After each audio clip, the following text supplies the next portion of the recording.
What's going on, guys, and welcome to my Friday Night SmackDown audio review for May 6, 2022. I am Graham G.S. Matthews. Hope you guys are doing well and having a great weekend so far. We do have WrestleMania Backlash coming up tomorrow, which, on paper, it looks like a solid show from an in-ring standpoint. Unfortunately, nothing of what we've seen on Raw and SmackDown lately, especially SmackDown, has gotten me any more excited for the show, other than the fact that I will be there. That's really about it. Other than the fact that I'll be there on Sunday, which I'm looking forward to being there. It should be a solid show, as I said. There really aren't any lofty expectations for this pay-per-view. And it's not even the fact that they're all WrestleMania rematches for the most part. 4 of the 6 matches on Sunday are WrestleMania rematches. That's fine, but I feel like the build, specifically on the SmackDown side of things, has really been lacking. They tried on this show of SmackDown. They tried on this episode of SmackDown. It wasn't as bad or as lousy of a show as we've seen in recent weeks, but it's still like the effort fell flat. There's just nothing really to get excited or interested in on SmackDown right now. And they have some solid superstars, but we've been seeing the same shit with the fucking New Day, Sheamus and Ridge, Charlotte and Ronda for a while now. And it's just not interesting. They're trying, and we got some decent matches on the show. And again, I thought they put forth a better effort on this show than they have lately. But that still did not make this a good show, or a must-see show by any means. So we started the episode with Charlotte Flair, originally supposed to go one-on-one with Aaliyah. Because remember, in last week's Beat the Clock Challenge, Aaliyah withstood the 90 seconds or whatever it was, and Ronda Rousey won the Beat the Clock Challenge because of that, because she was able to put Shotzi away in like 90 seconds. Charlotte could not beat Aaliyah in that span of time. So Charlotte wanted her revenge for not being able to beat Aaliyah last week, which made sense. I will say Ronda Rousey did us a favor by sparing us of that matchup. Ronda came out before the match could even begin. Charlotte was cutting a promo on Aaliyah and on Ronda, blah, blah, blah. Ronda comes out, and it's hard to say how over really anyone is right now in the company, because it sounded like she got a great reaction in Long Island, which is where the show was. The problem is that they splice in the boos and the cheers so fucking often on these shows at this point that it's really impossible to say, unless you're in the building, how over anyone actually is. So she did get a great reaction on TV anyway. Ronda Rousey did, coming out, going right after Charlotte, not wasting any time, and they brawled for a while. I thought this was a well-done brawl. This felt like it had more energy to it than almost anything else they've done on TV in the last 2 or 3 months. It is time for this feud to come to an end. And I talked about this on Wrestle Rant Radio on Thursday with RJ, but there is a situation, there is a possibility where they could have Ron, regardless of who wins on Sunday, specifically if Charlotte wins, you know the feud isn't going to be over. This feud will not end until Ronda Rousey becomes champion. I do not see a scenario where Charlotte beats Ronda 2 or 3 times in a row, and then Ronda just doesn't win the championship. Ronda will win the title, which is why the feud continued in the first place, because why would you waste another pay-per-view if Charlotte's just going to win again? When Charlotte really shouldn't be champion by this point, and I like Charlotte, but the reign is run thin, is wore thin with me personally. So Ronda's got to win the championship at some point. I would just rip the fucking Band-Aid off, do it on Sunday, do it tomorrow.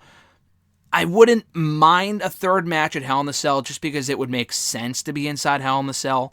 I really don't want to see the feud continue at this point. They just don't have great chemistry together as characters, at least in these roles specifically, with Ronda as the face and Charlotte as the heel, and I feel like the other way around might be worse, but they just don't have great chemistry. In the ring, it's up for debate because the Survivor Series match back in 2018 was great. The WrestleMania match wasn't bad, but it wasn't nearly on that same level. So I'm hoping for a good match on Sunday, but then again, it's an I Quit match, which I'm looking forward to. I think the stipulation makes sense, but those type of matches are very hit or miss.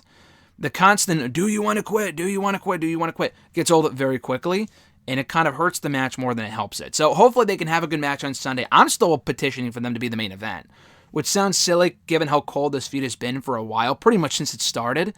But with that being said, though, do you really have the 6-man tag team match go on last? I know they closed this episode of SmackDown, but without any stakes, no stipulation, just a standard 6-man tag team match. Is that really what you're going to do? That just, to me, doesn't make a lot of sense. So I would have Charlotte and Ronda go on last, especially if Ronda's going to win. And I think Ronda should win. I'm not 100% convinced that she will. I could see WWE pulling a WWE and having Charlotte win in fluky fashion to set up a third match at Hell in the Cell to where Ronda can win there. But it's not at a point where it's like, oh, Ronda's not ready. Ronda as a character isn't exactly lighting the world on fire right now, but if the end game is giving her the championship, just do it now. Nothing will get better between now and then. If anything, it'll only get worse. And it'll only hurt Ronda that much more to be losing 2 back-to-back major pay-per-view matches to Charlotte, which is fine, but if the storyline isn't all that exciting and the chase for the championship isn't really anything anyone's invested in, then you might as well just do it now. And if they want to give Charlotte a rematch at Hell in a Cell, I get it, but I would just give Ronda the championship now. But I thought the segment was better than I thought it would be. Like I said, the feud really has not been great so far at all. But I thought this was a well-done brawl, and if nothing else, we did not get the match between Charlotte and Aaliyah, so I can't complain. Maybe Charlotte destroys Aaliyah next week. Our first actual match on the show saw Shayna Baszler take on one half of the WWE Women's Tag Team Champion, Sasha Banks, who actually visited a local school in New York yesterday before SmackDown. I mean, I'm sure you've seen it on your timeline if you're on Twitter, but someone teaches a wrestling club at a school. I don't know if it's in Long Island or New York City. I know the gentleman's from New York, but he's from New York. He teaches a wrestling club to young kids at a school in New York, and it shows them all sorts of wrestling matches. He tweets clips all the time. It pops up on my timeline constantly. Sasha Banks commented on that tweet a few months ago saying, "Oh, I got a visit." And then sure enough, a couple of months later, that was only 2 months ago, I think they were probably waiting until they were in the New York area, and they were able to do it yesterday. And Sasha just shows up, and there's a whole video of the professor recording their reaction when Sasha walks through the door. I thought that was pretty cool. So anyway, Sasha did come up short here, as she should have. I mean, you need to give the heels the momentum to make it look like they have a chance of taking the titles next week. And that's the thing. The match is happening next week on SmackDown, not at the WrestleMania Backlash pay-per-view, which honestly I'm not complaining over, just because I like the fact that we're getting a 6-match card on Sunday. One of the best parts of the pandemic, and there weren't many highlights, but one of the positives of the pandemic for WWE was that they were having shorter shows. Their pay-per-views were around 2 to 2.5 hours, none of this 3 to 4 hour bullshit. Sometimes they were 3 hours, but they were typically around 2 to 2.5 hours. They trimmed the fat, and they gave us some really good pay-per-views during that period, just without fans, unfortunately, in attendance. I'm not saying that's what it's going to be on Sunday. They could add some filler bullshit, and that's not a match, and just waste time or whatever. But it is more likely it will be a shorter show, which is nice for someone like me who's going to be there and has to go home afterward. So I appreciate that. But, it's always possible they add another match or two between now and Sunday, which I don't think they will. They would have done it on the show, I would think. Not even a pre-show match announced, which is also appreciated. I really don't give a fuck about the pre-show stuff, so I actually kind of like the fact that we have nothing on the pre-show and only 6 matches on the main card. I feel like that's a positive. But anyway, this was good. As they wrote in my written review for WrestleRant.com, cheap plug, I still got to catch up on the reviews from this past week, but I will. Just give me due time. Just give me some time on that. But yeah, so Shayna won, and that's good and all, and the heels got the better of the baby faces, as they should have. The issue is that I've just gotten to a point where it's almost impossible to give a shit about Shayna Baszler. I mean, they really tried when and it's not her fault. It's not like, oh, she just isn't getting over. It's because the company has really just ruined any momentum she had. Any appeal, any allure, any mystique, any of that aura that she had in NXT was wiped out a long time ago. From failing to beat Becky Lynch for the Raw Women's Championship at WrestleMania, 36? To then failing to become Miss Money in the Bank later on that summer, to then having that long, drawn-out tag team storyline with Nia Jax that was no fucking good. The tag team sucked, and they were champions for the better part of a year, but again, who could possibly give a shit? That went on for way too long. They finally broke her off and were starting to put heat on her by having her attack Nia and Eva, both in their final appearances on TV with the company. I was actually kind of shocked that they wrote them out in that way and they weren't just released like everyone else without any explanation. Their final appearances on Raw were actually logical in ways that they were written off the show. But anyway, Shayna was on this tear and was destroying people, and then she fell short of winning the Queen's Crown tournament, and then they just didn't know what to do with her. She went to SmackDown, she lost to Sasha a time or two, and they have good quality chemistry together, but this really isn't a feud I could possibly give two shits about if we ever get it at some point, say over the SmackDown Women's title. I just don't care at this point. Shayna has just been beaten so much, and she really just doesn't mean anything. They put her in another fucking tag team with Natalya, who has also had a million partners over the last couple of years on television. It's not interesting. This is formulaic booking. I'm sure the match next week will be fine. I expect and hope Sasha and Naomi will win. This division is dead. There's literally only 2 teams, and you're looking at them right here. There are no other teams in existence on Raw or SmackDown beyond Baszler and Natalya and Sasha and Naomi, which is why this is probably going to be dragged out a few months, just to make the most of it before they can come up with another random makeshift team. We had Happy Talk again for literally like the third time in the span of a month. They had Happy Talk when Madcap initially turned on Corbin. I think they did it again last week. I lost track, but they did it last week. They did it a month ago. They did it again here. It wasn't a formal edition of Happy Talk where Corbin interviewed anyone or had Madcap on the show like he did last week. He just kind of stood in the ring, talked, acted all downtrodden, and Madcap Moss from the Titantron, and again in person, just bullied this man. Talking about, and he wasn't wrong necessarily, but talking about the various personas this man has had, from, Constable Corbin to Baron Corbin to broke-ass bum Baron Corbin to King Corbin to now Happy Corbin. And he said, well, you can't go back to being the lone wolf Corbin. He's like, the next phase that you should be is entertaining. The next gimmick that you have should be entertaining or whatever. He made a joke there. And then he said, well, you can't go back to being the lone wolf because wolves have hair. And he pulled that card on him and all this other shit. And Pat McAfee was eating it up. And this really didn't seem to make a lot of sense because, again, nothing that he was saying was wrong, but it wasn't really anything that was justified because I don't think Corbin was out there shitting on Madcap. He was kind of acting like depressed out there. He was down on his luck, which after seeing this segment, I might be changing my pick to Corbin winning. And I think that'd be fucking dumb. I mean, I guess they could have Corbin win, then have Madcap win the rematch or whatever, but I don't know. I would just have Madcap win and move on, but they're probably not going to do that because they have nothing else for these two to do on SmackDown currently. So it is what it is. But yeah, Madcap was out there acting like a fucking dick, honestly. Like all the other weeks it made sense. Here it was just weird for him to be out there actively shitting on Corbin when Corbin really didn't do anything to deserve it this week. So that was a little weird. Again, making me think that there's a chance Corbin will pull a 180, act all downtrodden this week and last week and whatever, and then cheat on Sunday to pick up the win, and then he goes back to being happy. And the end game should be Madcap winning. I was just going to speed up the process and have Madcap win on Sunday and move on because his feud is just so fucking boring to me. But we'll see. I mean, I say it every week. I hate to sound like a broken record. The Madcap shit is terrible. It is just not good. It is objectively not good. The joke or whatever the fucking theme song is trash. The gimmick sucks. The suspenders are stupid. If they really want to get this guy over, and I'm not even saying it's impossible for him to get over, and I've said this before, I don't really find anything overly interesting about him, but they're not even going to really try with him unless they repackage him into something that people can take more seriously. This is a literal joke. And having him look good against Corbin is fine, but this gimmick can only get him so far. When he eventually starts getting into the Intercontinental title mix, which also means nothing, I don't think we even saw Ricochet on the show, he was even fucking mentioned. But when he gets to that level, and I never really see him at the World Championship level, but it's going to be hard to take him seriously if he's still doing the dumb, joke shit by that point. So hopefully at some point coming out of this pay-per-view, I mean, why wouldn't he want to go back to being Riddick Moss? Maybe his real name is Riddick and they repackaged them because, people can't use their real names anymore or whatever, I don't know. But you would think a lot like with Doudrop, which also makes no sense why she's still using that name. Why would she want to continue, or both of them, both her and him, why would they want to continue using a name that was bestowed upon them by someone that they have since turned on and broken away from? And in Doudrop's case, even Marie's not even in the company anymore. The answer is obviously because WWE Creative gave it to her. Vince McMahon gave her the name, and not even Marie. But in storyline, it just doesn't make any sense. I mean, Doudrop, the name is terrible. Madcap Moss, the name is not good.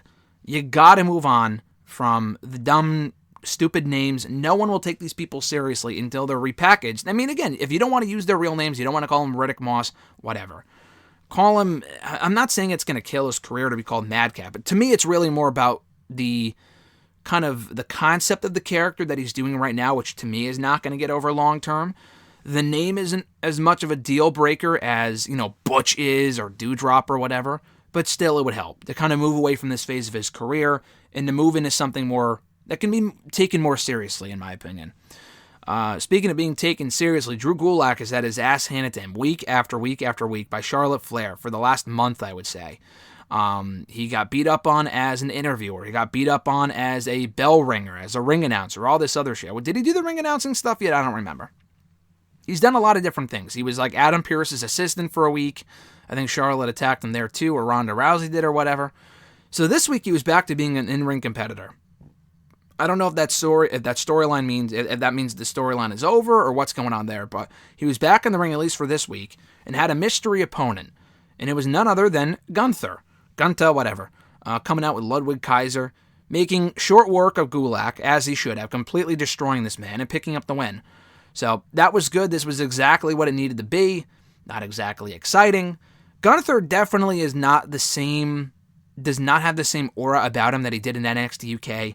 Not even the same aura about him that he had in NXT. For whatever reason, that just has not translated yet to the main roster. Not to say that it can't, but I think changing the name, changing the music certainly hasn't helped. It just kind of makes him feel like another fucking WWE, machine-created superstar, where they give him the same name that they created and the music that they made for him, as opposed to something he brought with him to the company or a name that he already had, which is what he was doing in NXT UK even as recently as 6 to 8 months ago, but no more, I guess. So, I mean, listen, they're protecting him. I can't really complain about Gunther. He doesn't feel overly special, but he does deserve to be on the main roster. He was not going to really go anywhere in NXT. Aside from an NXT championship run, which would have been fine, but he belongs on the main roster at this point. Not only that, but hopefully, as I've said before, they can build him up to win the Intercontinental Championship from Ricochet. Ricochet, I had a good hearty laugh when Ricochet said a week or two ago, I want to be the best Intercontinental Champion of all time. Well, okay, buddy, keep praying and hoping, because that's just not going to happen. And that's not a slight on Ricochet, but more on how they book him, really, because the booking of Ricochet, since he got called up to the main roster 3 years ago, has been fucking horrendous. So Gunther, at least, I would hope anyway, would be a bit more dominant, have more of a presence on the show as champion, and hopefully make that championship feel a little bit more important than how important it feels right now. So hopefully at some point we get that. Sheamus taking that belt off of Ricochet too would be perfectly fine, because I know Sheamus really wants that title. But hey, if Gunther becomes champion, if you get a Sheamus-Gunther feud out of it at some point, that would also be awesome. Speaking of Sheamus, he and Ridge Holland were in a tag team tables match with the New Day's Kofi Kingston and Xavier Woods. Yet another feud that will just not fucking end. And listen, I'm all for long-term storytelling, and the matches have been fine for the most part, but it just has not been interesting. And I guess with Xavier Woods beating Ridge Holland multiple times, beating Butch multiple times, they were talking about, the win-loss records are reset after WrestleMania. I know Sheamus beat Kofi last week on SmackDown 1-on-1, but other than that, the New Day has gotten the better of the heels almost every week since WrestleMania. And before that, the heels were getting the better of the New Day every week. But it's hard to keep track because the feud is just not interesting. They're doing the same matches week after week. Nothing's on the line here. It's just a feud for the sake of a feud. They're trying, but the feud just is not interesting. That being said, I thought this was a really fun match. This was probably the best thing on the entire show, especially from an in-ring standpoint. I don't want to see any more matches, mind you, and Butch coming back and, where is Butch? Which is so fucking dumb. I don't think it's getting over. I saw clips of people losing their shit over Butch in the UK. Yeah, because he's from the UK. No shit. In the US, I don't see it really getting over. The gimmick sucks, and it's pigeonholing him to be a comedy character as a fucking sidekick for Sheamus and Ridge. If they want to put him with them, that's fine. But with the dumb cabbie hat and the wife beater and whatever, he looks like an idiot. He looks like a goof. And having him act like a rabid dog with rabies or whatever, like a dog with rabies, is just stupid. It's dumb. It's stupid. So Butch did aid them. I hate myself for even saying that, but Pete Dunne, Butch, whatever, did aid Sheamus and Ridge Holland to victory here, which unfortunately makes me think the feud isn't over yet, that we might get more matches between the two teams. I really hope not. I don't really see any need for that, but it's possible. It's still very possible. So I'm not sure. I'm glad they won, and I thought it was a fun match. There were some really cool spots here throughout the match. But it also, I don't think it followed the table stipulation as what we've seen in the past, where both members of the team have to be put through tables like we saw in AEW recently, which was confusing as fuck. Maybe WWE saw them and was like, yeah, let's not do that. What they did here instead was fine. But yeah, the match was fun. My only issue with this is that I really don't want to see the feud continue, with New Day still in chase mode, and it's not like it's leading to a 6-man with the New Day. Big E, I assume he wasn't lying when he tweeted, I think it was earlier yesterday or on Thursday, that his neck issue is not healing the way that it should be, which is very scary news. And, he's being very positive about the whole thing. He has a positive outlook on the situation, which is great, a positive attitude. And that's awesome and appreciated, but there is a chance that he may never wrestle again. He said, well, just the chips, may they fall or they lay, or whatever the fuck the expression is. He's just going to let things play out. So we'll see how that situation develops, and hopefully he can come back, but there's a chance he can. And even by the time he does come back, this feud will hopefully not still be going on. Maybe it will be.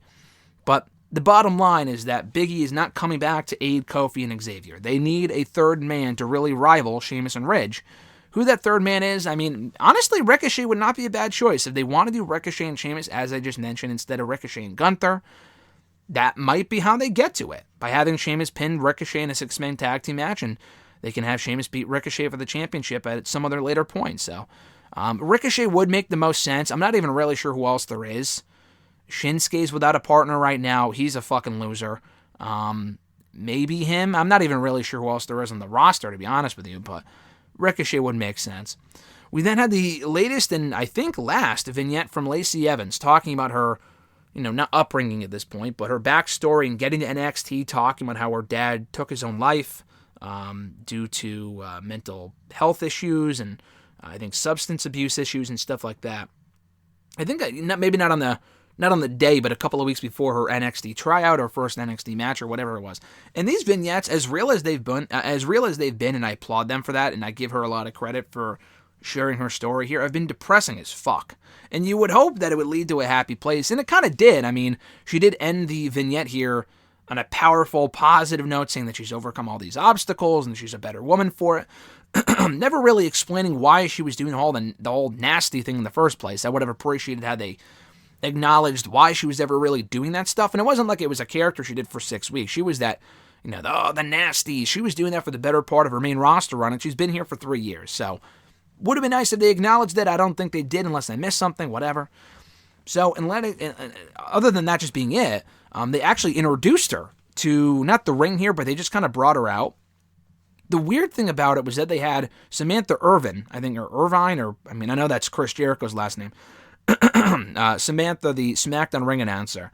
She announced Lacey Evans and brought her out, but said, Lacey has asked that you show her the proper respect and whatever. And it was a really weird way of introducing her, and I saw some people speculating maybe they're already turning her heel, and this is supposed to be like a disingenuous heel gimmick. I would really hope not, because the stuff that she was sharing, I would assume, is all true the last month. The vignettes have been really well done. They're not really vignettes, they're more just her standing there talking. But they've been well done, and she's shown great emotion. She got a great reaction here, and again, unless it was piped in, it sounded like she got a great reaction. Why would you ruin that by then turning her heel? I mean, only in WWE would they do that, but the only thing that made me think that was the way they introduced her. When they have people say, please rise and show your respect for so-and-so, I thought Samantha was going to say, she would like to honor the troops in attendance or something like that. That wasn't it. It was for Lacey. And, even Ludwig Kaiser does that. Please rise and show the proper respect for Gunther. They usually only do that for heels. I'm not saying she is a heel. I'm not jumping to conclusions. She's her heel. I'm not saying that. I just thought it was weird the way they did that. Maybe it was just an oversight and they didn't really know, but usually they do that sort of stuff for a reason. If that wasn't an oversight and they just thought that would be a good way to bring her out, it didn't kill her at all. It didn't, kill her momentum as a babyface. I just thought it was weird.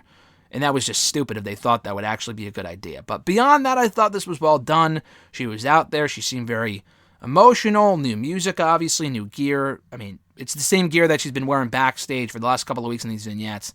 But it's not the same music that she was using previously.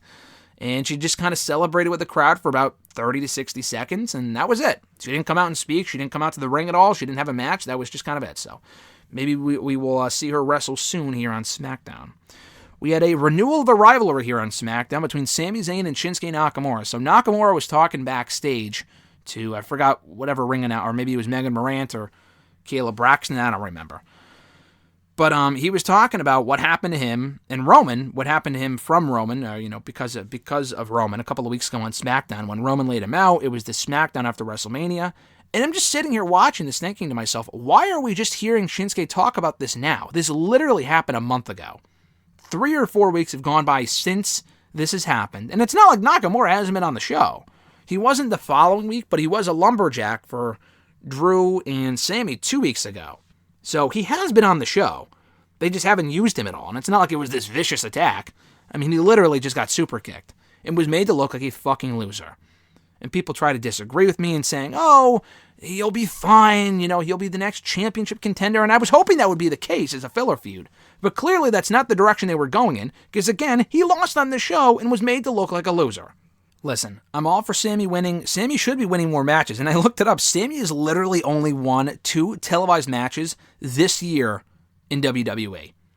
And both of them were because of over Shinsuke Nakamura, were against Shinsuke Nakamura. He beat Shinsuke here by countout, and the only other match he's won on TV this year was when he beat Nakamura for the Intercontinental Championship back in March or late February or whenever that was. Those are literally the only 2 times that Sami has won in WWE this year.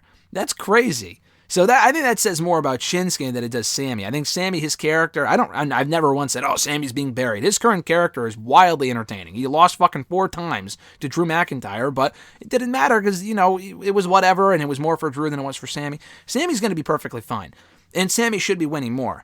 But the thing is, they just had Shinsuke talk about Roman and how he's going to be, revenge or whatever. He's going to avenge what happened to him a couple of weeks ago. Why now? I don't know. You're a little late, buddy. Roman Reigns already has a match for the pay-per-view. And even if it was Roman and Shinsuke at the pay-per-view, which I wouldn't have minded, I mean, even that shouldn't be the main event because Nakamura's just not a threat, but at least it's something different. And it would give them more time to really space out, some more time between Drew and Roman. I feel like at this point, if we're getting Roman and Drew interacting at this point, it's very likely we get those 2 one-on-one at the next pay-per-view. What is that, Hell in the Cell? Or, I guess they could wait until Money in the Bank, but that might be a little far because that's in 2 months and not the next show. I don't really know, but either way, I would have done the 6-man next month, honestly, if anything. I would have done the tag team title unification match, and I'm reading now that was never really the plan to begin with, which sounds completely ridiculous. Why you would even advertise it if that wasn't the direction you were going, and I have no fucking clue. But anyway, this was just stupid. The match was good. I actually enjoyed the match. It was weaker than their last 2 matches. Even the last match they had, Nakamura's been dead in the water for a while, but, even the last match they had for the championship I thought was really good. This was a good match, not on that same level, or obviously not on the level of their first match from 6 years ago.